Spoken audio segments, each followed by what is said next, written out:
Welcome to Faith is Not Blind. I'm Sarah Devonier, and I'm really pleased to be here in the southeast of England, in Watford.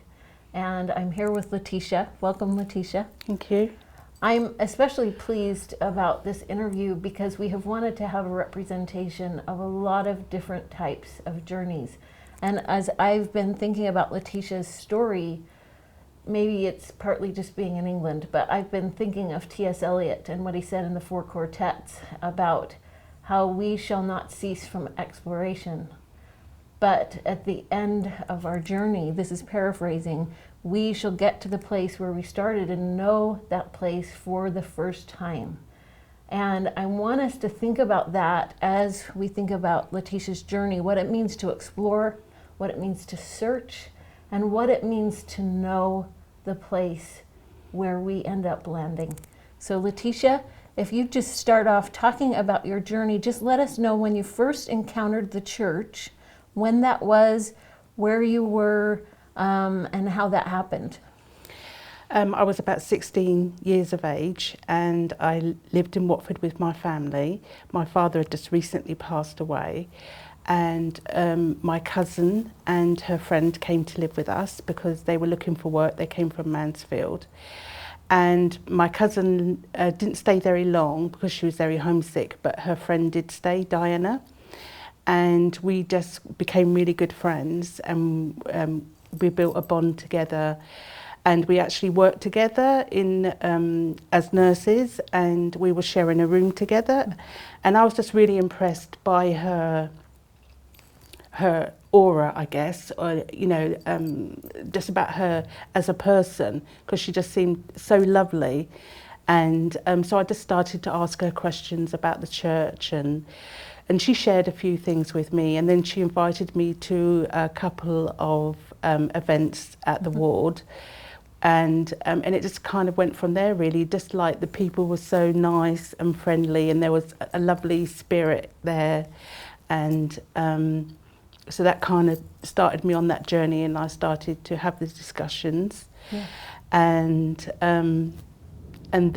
unfortunately, because I was only 16, my mum wouldn't give me permission to get baptised.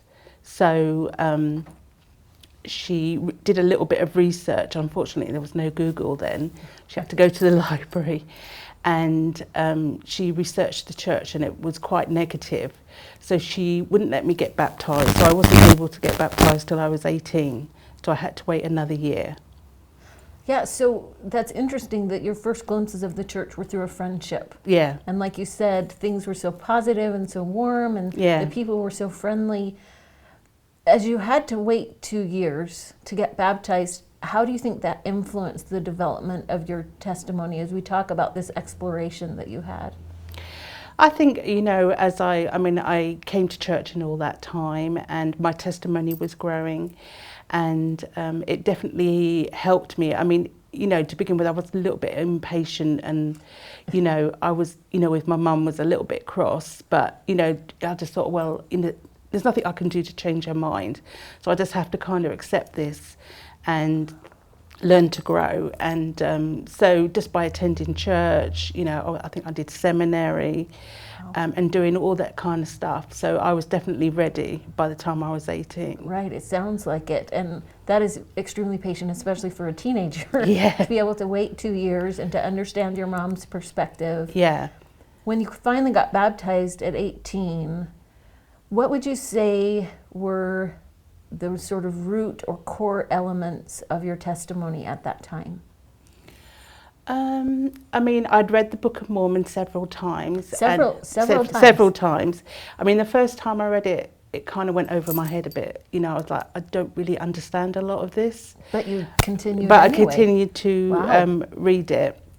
So I definitely had a testimony of the Book of Mormon and of Joseph Smith, and it was something that I'd been searching for really for a long time. So yeah.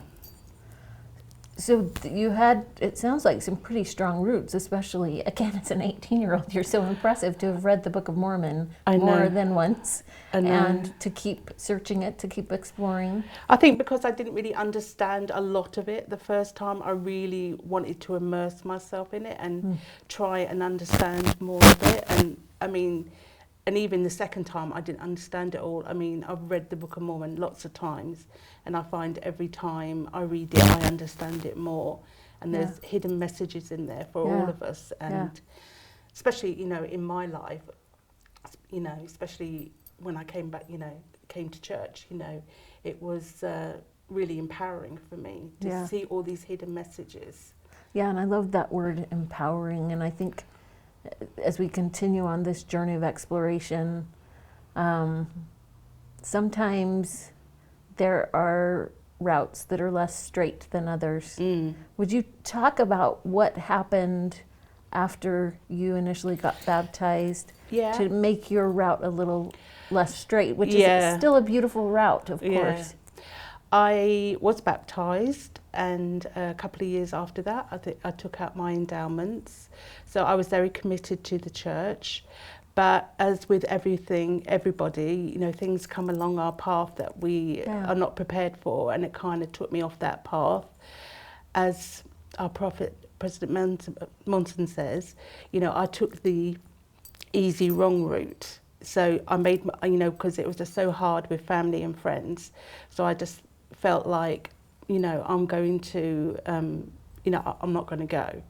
So I stopped going to church. And was this a gradual thing, or was it sudden? Gradual? No, it wasn't sudden. It was gradual, I think. And I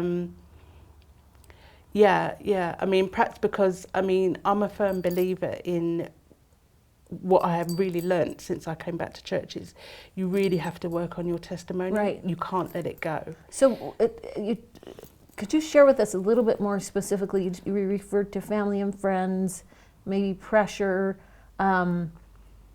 What was sort of going through your mind at that time to lead you to not go to church? How long were you not attending church?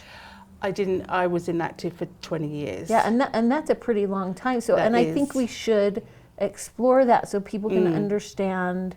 Yeah. It wasn't that you didn't have faith. It wasn't that you didn't have a testimony. Talk about what it was specifically. I think because I was quite young, I was quite immature. You know, I was having not so much pressure of my family, because actually my mum has always been fine with me going to church, and she actually quite likes it. I think more to do with friends, because like you're wanting to go out, wanting you to drink, and there was just a lot of pressure on me to do that. And just, I guess, dating outside the church as well. So, that kind of took me off that path. So it's interesting too that you mentioned your mom. Initially, she had read a lot of negative things in the library about the church. I don't know how many positive things there would have been about the church in the library at that time. Yeah. But she was okay with you going to church. Well, I think because she met a lot of my friends from church. You know, they would come around and see her. They, you know, and we would do things together, invite them round and what have you. So she kind of got to know them and saw, oh yeah, they're nice people, they're good people. You know, they're not weird, you know, as people might like to think we are sometimes. So yeah, and when I went back to church, I think she was quite happy. Interesting. You know, she was like, oh, that's really good, you know. So describe your life during those 20 years. What did you do? What were you involved in? I was working. I had a son, so I was very busy bringing him up. And for some of that time, I was a single parent, so that was kind of difficult. And so really just busy with that. But even though I wasn't active, that testimony was still deep down there. Of course. So the morals that I'd learned in church were the morals that I brought my son up on. And I'm very proud to say that, That's wonderful. He's a good kid and someone I'm, extremely proud of. My huge regret in life is that I didn't come back to church a lot sooner, and that he didn't go through primary or young men's or do any of that. And in fact, he's not a member. So that's my big regret. Well, and what a wonderful thing. Like you said, you should be so proud of the fact that you instilled morality in him, which is so important for him to have a good value system, and that's Yeah. fantastic. So you still had your testimony and you still valued it. What happened to bring you back to the church after all of this time? I look back on it and I think, oh, I had a lovely life. I have a wonderful family. I have a son I'm extremely proud of. I have good friends. I had a good job. You know, everything was going great. But, you know, I would go out with my friends and I'd be like, I don't really want to be here. Why am I not enjoying this? You know. Interesting. You know, I'd rather go home. You know, I don't really want to be in this atmosphere. And so I started to think I wanted to come back to church. And I was thinking, you know, there was something missing from my life. Right. What is it that I'm looking for? What is missing? Yeah, that's fascinating, especially thinking of the T.S. Eliot quote about knowing things for the first time. That can work for both good things and maybe not so good things. Yeah. Why do you think those things that you had been doing for a while lost their appeal as you started to rethink and re-explore and evaluate them? Because I guess they were showing me that I wasn't really completely happy. I wasn't at peace. I wasn't enjoying it. It wasn't giving me anything, you know. I mean, don't get me wrong, I love my friends and, you know, enjoy spending time with them.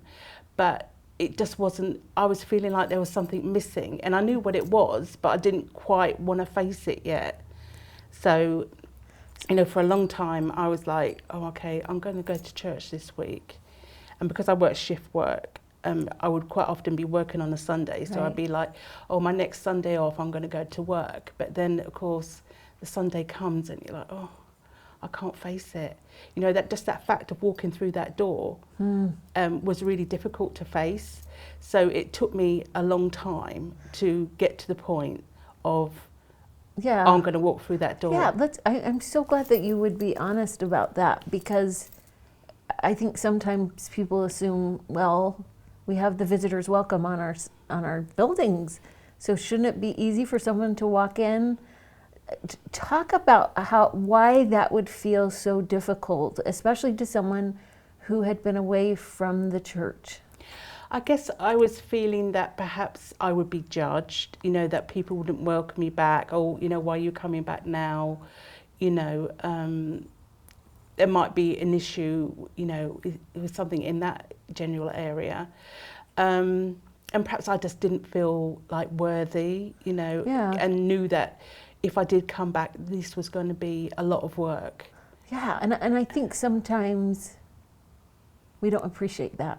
The difficulty of coming back, the difficulty of a return. I mean, we look at the story of the prodigal son and he's welcomed with a big feast and a party, but that's not always what happens. No, and it's just that initial, like, you're afraid to just walk through the door that very first time. Yeah. But when you do, and then you realise everybody is so nice and welcoming, you're like, oh my gosh, I've wasted all this time. Wow. You know, why did I worry about it? So what helped motivate you to get back through that door the first time? Because it sounds like that first time back might be the most difficult. It is, and like I said, I was like building myself up to it, and I kind of felt like, in hindsight now, the Lord was like, okay, let's do something to make sure she walked through the door. Pushes, So I was diagnosed with kidney cancer, and I remember it very distinctly. I had to tell my son, which was really traumatic. He took it really badly. How old was he? He was about 18, 19, and he took it really badly. And I can remember like coming out of his bedroom after, you know, trying to calm him down and reassure him it was all going to be okay. And coming back into my living room and sitting down on the sofa, and for the first time in 20 years saying a little prayer, like, please let this be a promise that I can keep to my son, that I'm going to be okay. So that was really, and I just felt an overwhelming sense of peace and love, and knew it was going to be okay. So that's when I knew I had to come back to church. I needed that strength. I needed something to get me through this. I mean, my family and friends were amazing, but I needed something, I needed it. I needed my Heavenly Father. I needed my Saviour. And I can tell you that I felt Him with me every step of the way, giving me strength and courage, when I thought, things were going to turn out quite differently. Wow. So that made me walk through the door. Sure. And what's so admirable in your story is, first of all, you were the one who picked yourself up to get there, and you were the one that reached out to God. I mean, you were searching for Him, and He always is there with His outstretched arm, but you took the initiative to search for Him. What was it like coming back to church that first time? Yeah, I mean, the first time I came back to church, I was thinking, like, I'm just going to creep into sacrament meeting, sit at the back, and see how I feel, and see if I want to be here, see if it's what I think it's going to be. And I remember I walked in, and it was all the other way. It was a primary presentation, so it was all back to front. So basically, it was just. And the sisters, someone said, they must have said to the sister missionaries, there's someone new out there, do you want to go and talk to them? And I said, and they told me that sacrament was now at a later time. And but she said, why don't you come into Relief Society? So I was like, oh my gosh, I made all this effort and it's not even sacrament meeting, do I really want to go to Relief Society? And in Relief Society, it was in a much smaller room, so you couldn't really hide. Right. Oh, well, we call it the Relief Society, but sometimes, especially for people coming back, I think it's more like the Anxiety Society. Yeah. And so there's all this anxiety built up. It's a small room. You've got all these women. So what happened? Well, I sat down, and obviously there was people I knew from when I was at church 20 years ago. Wow. So that was lovely, and they just all came up and welcomed me, and it was all very nice. And then I just left after Relief Society, came home, and I definitely felt the spirit in that meeting, and that just made me, okay, I think I want to do this. Yeah, so your journey back, did it echo your journey into the church being sort of gradual, or once you came back, did you keep coming back? What did that look like? I think I was more like determined this time. I'd made this decision. I knew this is what I needed. So this is what I was going to do. So I would come to sacrament every week. I would go to all the meetings. They had a older class for seminary, which I would do that during the week, because I kind of felt like that was my midweek burst of, the gospel, and that used to get me through to Sunday. So, and then, just having lots of people, that were around me to help me. I would read a lot of books, a lot of church books, and that really helped. Reading the scriptures every day, praying. So it sounds like your experience coming back was pretty immersive. It was. You just once right I decided, I did really, because I knew this was what I wanted. But I knew it was going to be hard work, and I knew I needed to build up my testimony again. Yeah. Did that help to recognize that that you couldn't just sort of slide back in and stay in, that you needed to work? What was the most difficult thing about coming back? I guess was like giving up on old habits that you'd done for 20 years. And, sometimes you would think, oh my gosh, I don't think I'm ever going to get over this. Am I ever going to be able to, immerse myself in all this? And also friends. Did have friends that were very unhappy about friends me. Friends outside of the church? Yeah. Interesting. One particular friend that was very unhappy about me coming back to church, and I kind of did understand her point of view. This was, here she has this friend and we do all this stuff together, and now suddenly she's going to church and her whole perspective has changed and she's a different person. Yeah. So, and that was hard for her, and she did a bit of research as well. And when I went on, I thought I'd just go and have a look to see what it says about the church online, and it was all very negative.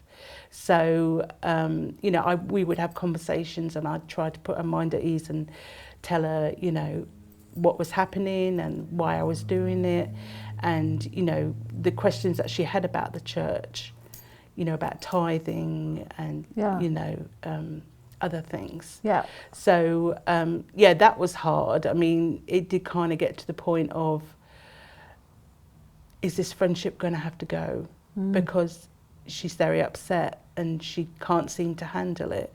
But we were honest with one another, and we, you know, so we were able to work through that and come through the other side. And now she kind of respects my... It's wonderful. Well, and the friendship's still there. Yeah. So that's well, also and I great. think, again, with the theme of exploration and getting to know each other, she would know you in a different way. Yeah. And your friendship could probably be stronger because you worked through that, like you said, with honesty and vulnerability. So on the other side of that, what were some of the best things about coming back to church? If you had to, and I know it's difficult, but if you had to narrow down the most rewarding thing for you about coming back to this place and knowing it for the first time? I guess just feeling an overwhelming feeling of happiness, knowing that it was the right thing for me to do, feeling that peace, knowing that I needed to build on my testimony and being able to do that, and how that testimony was rewarding me like tenfold. You know, having a relationship with my Heavenly Father again, having a relationship with my Saviour. You know, I hadn't prayed for 20 years, so I was very nervous about, you know, having my first personal prayer and kind of building on that again. So, but it just gave me so much back, I can't even tell you. You know, the blessings that I've received from coming back, and like, you know, every day I just pray, you know, I want to do better today. I want to try harder. And when I look at myself 4 years ago to the person I am now, I know I'm not that person. I am totally different. And that's hard for some people to get their head around. Sure. But, you know, underneath it, I am kind of still the same person. But, you know, this testimony just grew and grew and grew. Yeah. And like I said, that's just one thing I've always, you know, one thing I have learned from this experience is that we need our own testimony. We can't live off someone else's testimony. We have to feed it. We have to make it grow. And if we do that, it will reward us tenfold. Yeah. I love that so much, especially what you said about getting to know yourself better. That as we get to know ourselves through exploration, we get to know God. And what a beautiful reward to know that we can keep exploring and keep enhancing and keep loving.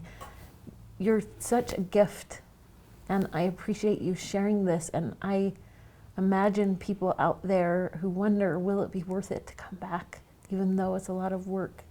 And so your story is so important, and we appreciate it so much. Thank you. Thank you.